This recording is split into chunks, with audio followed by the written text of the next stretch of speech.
Bonjour et bienvenue dans cette vidéo de formation d'Infoludo où on va cette fois s'intéresser d'un peu plus près au menu jeu. Donc le menu jeu qui permet de gérer les fournisseurs, les éditeurs, les catégories des jeux, d'imprimer des planches d'étiquettes, de gérer les identifiants numériques des jeux et la gestion des catégories hasard.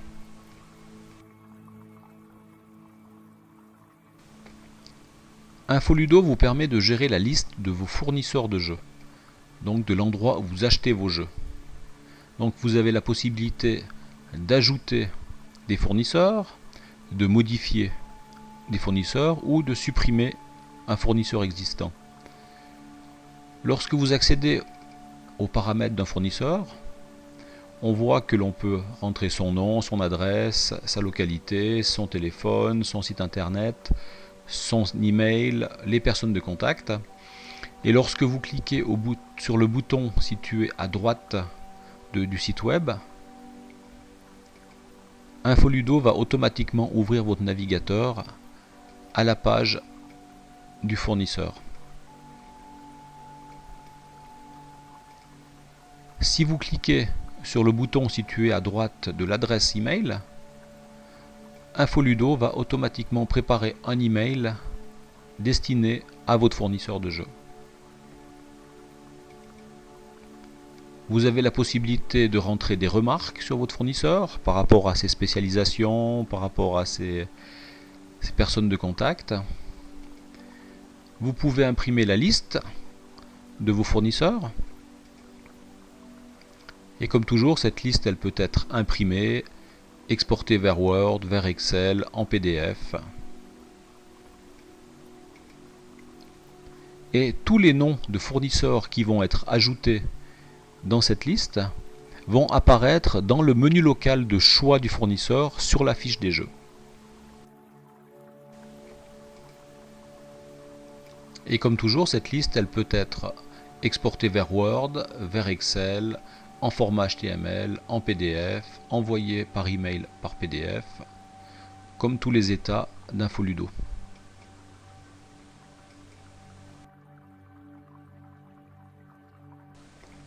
Sur le même principe que pour les fournisseurs, vous pouvez également gérer les éditeurs de vos jeux. Donc les éditeurs de jeux, c'est les fabricants de jeux. Alors on va pouvoir ajouter un éditeur, modifier un éditeur, supprimer un éditeur existant. Si j'accède aux options d'un éditeur, donc on voit que j'ai accès à son nom, à son adresse, ses téléphones, son email, etc. Ses personnes de contact également. Comme pour les fournisseurs, si je fais un clic sur le bouton situé à droite de l'adresse internet, je vais avoir accès directement au site internet de l'éditeur. Un clic sur le bouton situé à droite de son adresse email va directement créer un email adressé à l'éditeur de jeu. Vous avez la possibilité d'ajouter des remarques sur un éditeur. Par exemple, dans le cas présent, le contact pour cet éditeur passe par un formulaire sur une page internet. Donc ici, on a mis le lien direct vers cette page internet. Vous avez la possibilité d'imprimer des listes des éditeurs. Et sur le même principe que l'impression des fournisseurs, vous pouvez également exporter cette liste vers Word, vers Excel, etc.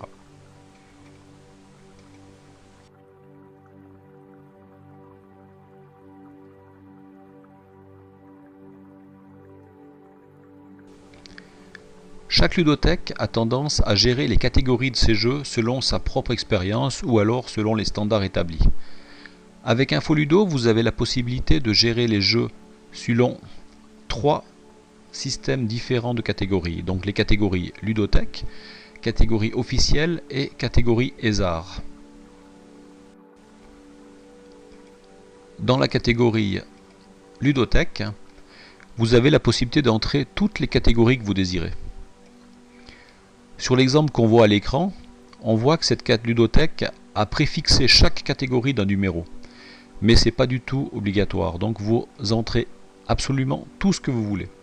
Par exemple ici, si je voulais entrer une nouvelle catégorie, il me suffit de passer la ligne en édition et de taper le nom de ma catégorie.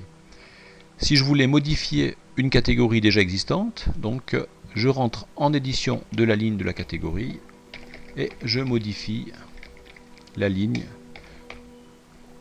comme j'en ai envie. Si je désire supprimer une catégorie, simplement je la sélectionne et je clique sur le bouton supprimer.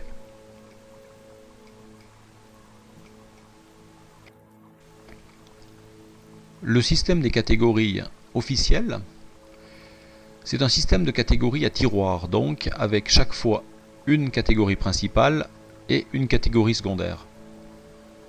InfoLudo est fourni avec une série de catégories déjà pré-formatées, donc vous avez déjà 8 catégories principales. Si vous voulez rajouter vous-même une catégorie, donc il suffit d'entrer une nouvelle catégorie principale avec un nouveau échelon au niveau de la sous-catégorie. Si vous voulez ajouter une catégorie secondaire à une catégorie déjà existante, il suffit de l'entrer à nouveau dans la catégorie principale, par exemple ici audiovisuel, et ajouter la nouvelle catégorie secondaire à gauche. Vous avez la possibilité de supprimer une catégorie ou alors d'importer des catégories depuis un fichier préformaté au format tabulation. Depuis la version 2.8.47 d'InfoLudo, le logiciel gère les catégories ESAR. Les catégories ESAR, c'est quoi? Donc c'est un système de classement et d'analyse psychologique des jeux. Le système est constitué des premières lettres de chacune des catégories. Donc pour ESAR, nous avons E exercice, S symbolique, A assemblage et R pour règle. Ces catégories correspondent aux principales formes d'activité de jeu et aux étapes d'acquisition dans le développement de la personne. InfoLudo est fourni avec plus de 160 descripteurs ESAR. Avec ça, vous pouvez associer pour chaque jeu un ou plusieurs descripteurs selon les catégories que vous désirez donner à vos jeux. Grâce à la fenêtre de gestion des catégories ESAR, vous pouvez importer des catégories ESAR depuis un fichier préformaté pour importer de nouvelles catégories. Vous pouvez supprimer une ou plusieurs catégories sélectionnées.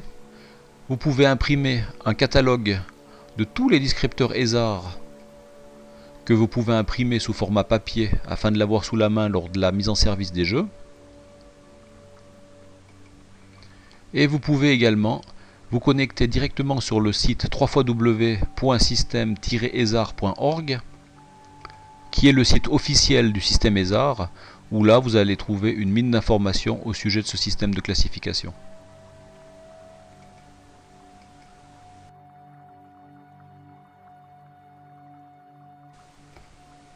Avec le menu étiquette,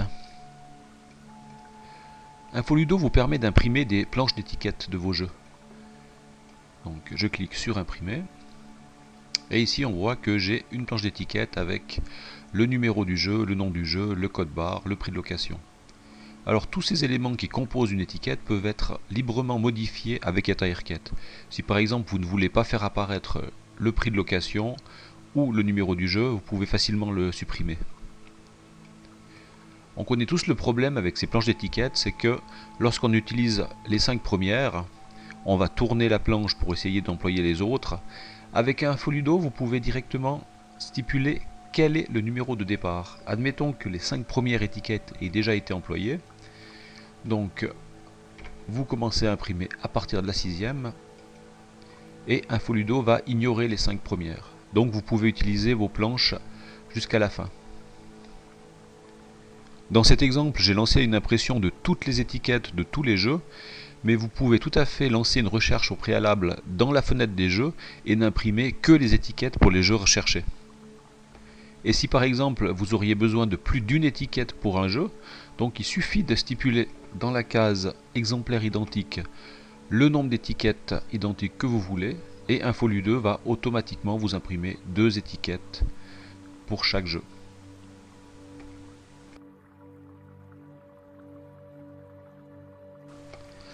Lors de la mise en place des jeux, InfoLudo permet d'utiliser les différents systèmes de numérotation, que ce soit des lettres, que ce soit des chiffres, que ce soit un mélange de chiffres et de lettres.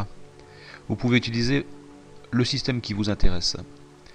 Pour les ludothèques qui utilisent des systèmes de numérotation avec des chiffres, donc des identifiants numériques, il y a toujours un moment où se pose la question, mais quels numéros sont libres?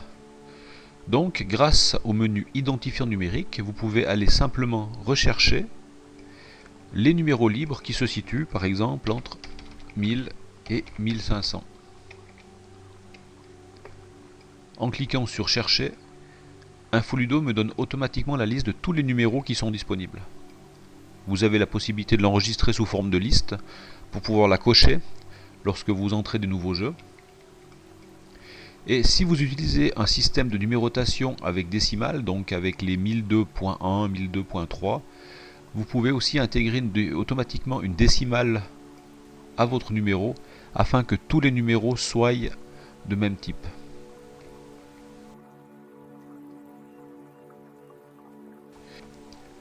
Avec le menu Gestion ESAR, vous avez la possibilité d'effectuer des recherches selon des critères de recherche ESAR. Donc par exemple ici je vais rechercher tous les jeux de type exercice qui comportent le descripteur jeu sensoriel sonore. J'ai la possibilité d'afficher le résultat dans une fenêtre,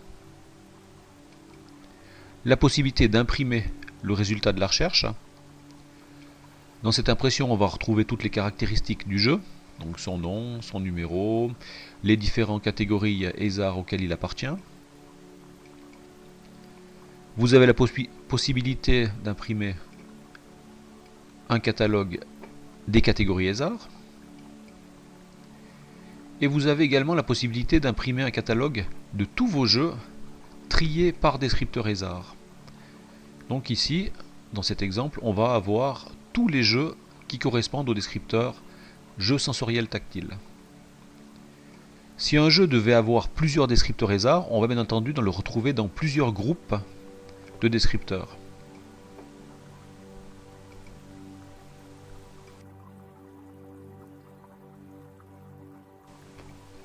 Une grande partie de la gestion des jeux passe par la fenêtre Liste des jeux. Je l'ouvre en cliquant sur la première icône à gauche. Et là, je trouve ma fenêtre Liste des jeux. Dans le haut de la fenêtre, je vais retrouver différents éléments qui vont permettre de rechercher des jeux ou de filtrer les différents jeux. Dans le milieu de la fenêtre, une table d'affichage avec la liste des jeux, soit la totalité, soit le résultat d'un filtre ou d'une recherche. Et dans le fond, deux boutons qui vont me permettre soit de faire une recherche détaillée sur les jeux, soit d'imprimer le résultat d'une recherche. Pour rechercher un jeu par son numéro, il me suffit de taper son numéro dans la case numéro et automatiquement on voit que la liste est filtrée au fur et à mesure. Le principe est le même pour le nom du jeu. Je tape les premières lettres de ma recherche et on voit qu'automatiquement la liste est filtrée. On voit également que InfoLudo va trouver le jeu même si son nom ne commence pas par la recherche. Ici on voit que j'ai recherché Play et que Playmobil n'appartient pas au début du nom du jeu, mais il le trouve quand même. Vous avez la possibilité de filtrer les différents jeux par leur état. Donc l'état disponible. L'état disponible, c'est-à-dire que le jeu est louable. Ça ne veut pas dire qu'il est à la ludothèque, mais ça veut dire qu'il est disponible à la location. Par opposition, je peux aller voir quelles sont la liste des jeux qui ont été éliminés, ou perdus, ou vendus, ou en réparation, toutes les autres catégories. Une fois une recherche effectuée, je clique sur Rase pour remise à zéro et automatiquement la liste complète des jeux est rechargée en mémoire. Si les différents critères de recherche expliqués ici ne suffisent pas, vous avez la possibilité d'effectuer des recherches beaucoup plus détaillées. Je clique sur Recherche détaillée et là je vais pouvoir effectuer des recherches sur tous les champs du jeu. Par exemple, si je veux tous les jeux d'une certaine catégorie, il me suffit de les choisir dans les sélecteurs. Donc le jeu qui commence par A et qui appartient à la catégorie 7, et là j'en ai qu'un. Un des avantages du système de filtre ou de recherche, c'est qu'une fois que vous avez effectué une recherche, les impressions vont porter uniquement sur le résultat de la recherche. Par exemple ici, j'ai qu'un seul jeu qui a été retrouvé, et lorsque je clique sur imprimer, j'ai uniquement ce jeu qui va être proposé à l'impression. Le principe est le même pour les étiquettes des jeux. En admettant que je veuille imprimer uniquement l'étiquette pour le Game Boy, je vais imprimer des étiquettes et j'ai uniquement ce jeu qui va être imprimé. Et comme expliqué tout à l'heure, si la planche d'étiquette a déjà été utilisée, il me suffit de stipuler dans la case numéro de départ le numéro d'étiquette à laquelle imprimer et j'ai automatiquement les 5 premières qui sont ignorées. De cette manière, vous pouvez utiliser vos planches d'étiquette jusqu'à la fin. La table d'affichage qui se trouve au centre de la fenêtre liste de jeux est très pratique. À partir de cette liste, vous pouvez simplement, en sélectionnant un jeu et en faisant un clic droit sur votre souris, vous pouvez avoir accès à la liste de toutes les locations pour un jeu, toutes les locations en cours de ce jeu, si vous voulez réserver ce jeu pour un membre, si vous voulez ajouter ou modifier un tag sur le jeu. Alors un tag c'est quoi? C'est simplement une petite annotation que l'on peut mettre sur un jeu qui va être relancée au moment de la location du retour du jeu.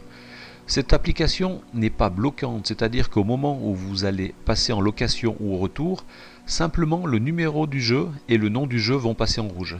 Ce qui va vous mettre la puce à l'oreille et vous dire qu'il y a un tag qui a été affecté à ce jeu. Les tags peuvent être supprimés à tout moment, simplement en faisant ajouter modifier tag et en cliquant sur la gomme pour effacer le tag. À partir de la table d'affichage, vous pouvez également, au moyen de l'icône qui se trouve en haut à droite, exporter directement la liste de vos jeux vers Excel, vers Word, vers XML ou l'imprimer directement.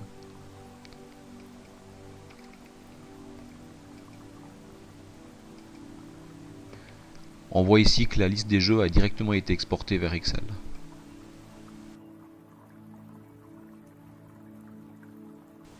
Pour avoir plus de détails sur un jeu, je double-clique sur son nom dans la ligne et j'ai accès à la fiche du jeu.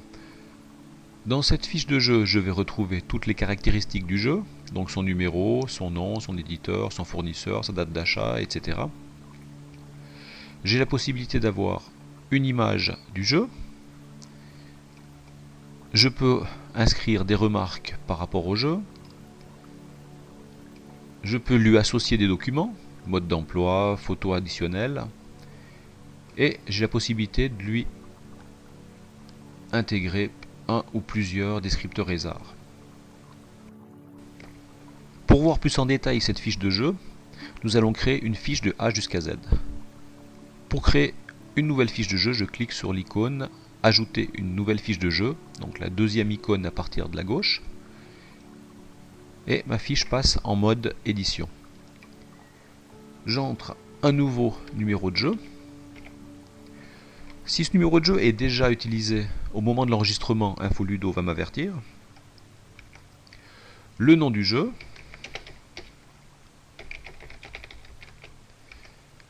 Son éditeur.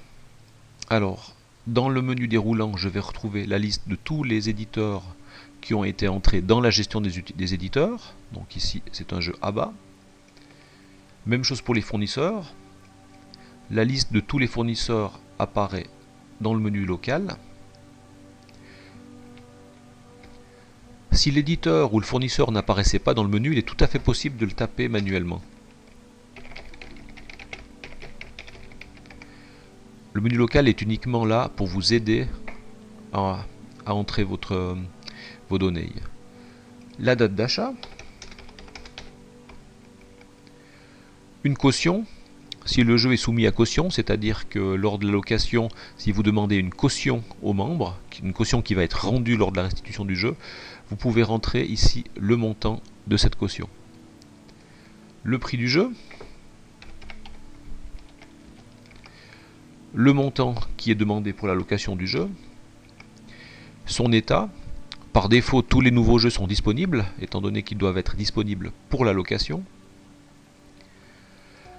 Les jours de location, donc il y a un nombre de jours de location qui est fixé pour tous les jeux. Donc par exemple, tous les jeux sont loués pour 3 semaines, mais il est possible d'entrer un nombre de jours spécifique pour un jeu, parce qu'un jeu, pour une raison ou une autre, devrait être loué pour une période plus courte, plus longue. C'est vous qui choisissez. La catégorie du jeu, dans ce cas-ci c'est un jeu de société.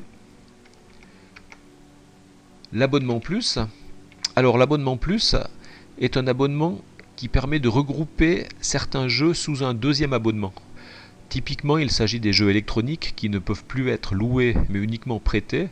Donc si on associe un jeu à l'abonnement plus, le membre devra payer un abonnement supplémentaire, soit un forfait supplémentaire pour avoir le droit d'emprunter ces jeux et non plus de les louer. L'âge conseillé pour le jeu. La taille. Ici, vous pouvez mettre la taille soit du jeu lui-même, soit si il s'agit de costumes, la taille des costumes. Enfin, c'est vous qui voyez. Avertissement. Il s'agit d'un avertissement qui va être affiché automatiquement lors de la location ou du retour du jeu. Ça peut être typiquement bien avertir le membre que ce jeu demande des piles, ou bien avertir que ce jeu est fragile. Si vous mettez un avertissement, il sera affiché. Si vous ne mettez rien, rien ne sera affiché. La durée.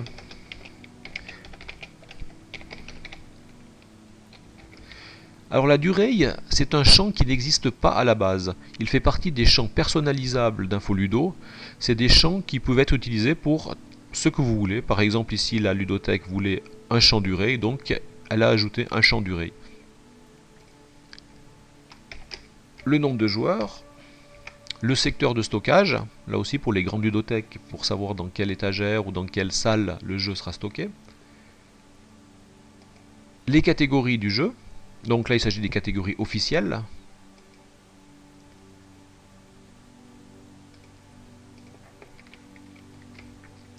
Le champ valeur spécifique, il permet d'utiliser simplement une petite coche oui ou non, qui va vous permettre de faire des recherches sur cette coche, c'est-à-dire que vous l'employez exactement pour ce que vous voulez. L'image du jeu.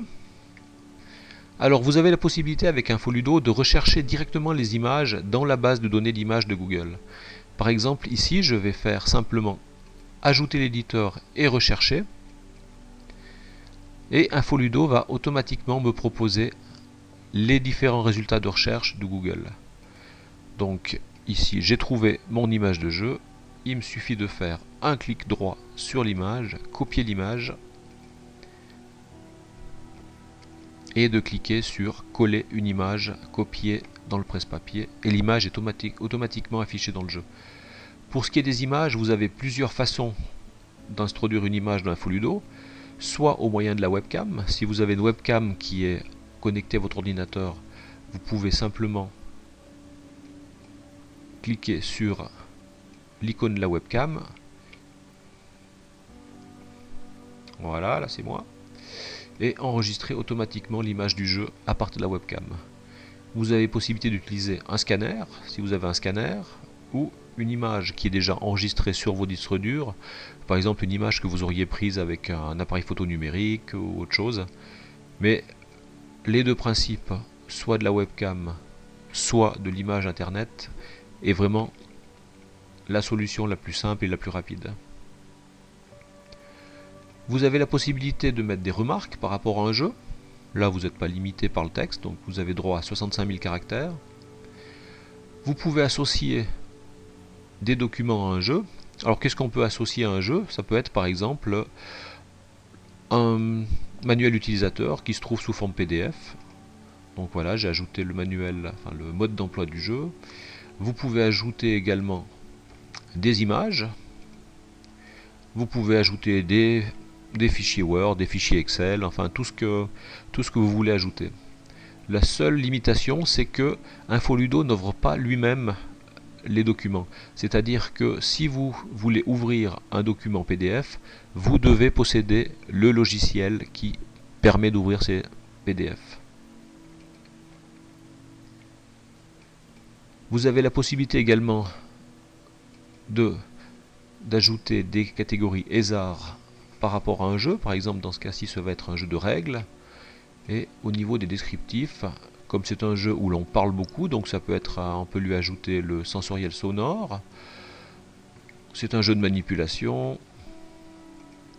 On peut aller chercher, c'est un jeu de déplacement. Vous voyez qu'ici je peux directement filtrer les descripteurs hasard directement depuis la fenêtre. Si maintenant je recherche les jeux de type sonore, vous voyez que j'ai directement un tri qui se fait sur le sélecteur que j'ai entré dans le haut de la fenêtre. Si vous voulez supprimer un ou plusieurs descripteurs hasard, il suffit de les sélectionner dans la liste et de cliquer sur supprimer. Une fois que toutes mes caractéristiques de mon jeu sont entrées, je clique sur le crayon pour valider mon entrée. Et là, j'ai la possibilité maintenant d'entrer le contenu du jeu, donc la fenêtre d'inventaire du jeu. Alors par défaut, l'inventaire est vide et le principe est le même. Je clique sur le crayon pour débloquer la fenêtre. Et là, j'ai la possibilité d'entrer tout le contenu du jeu. Voilà, là j'ai collé le contenu du jeu directement dans la fenêtre. Je valide mon entrée et je ferme la fenêtre de l'inventaire. Je peux également imprimer une fiche pour ce jeu. Cette fiche va contenir toutes les propriétés. Donc son image, ses différentes catégories, l'inventaire du jeu. Je peux lui mettre un tag.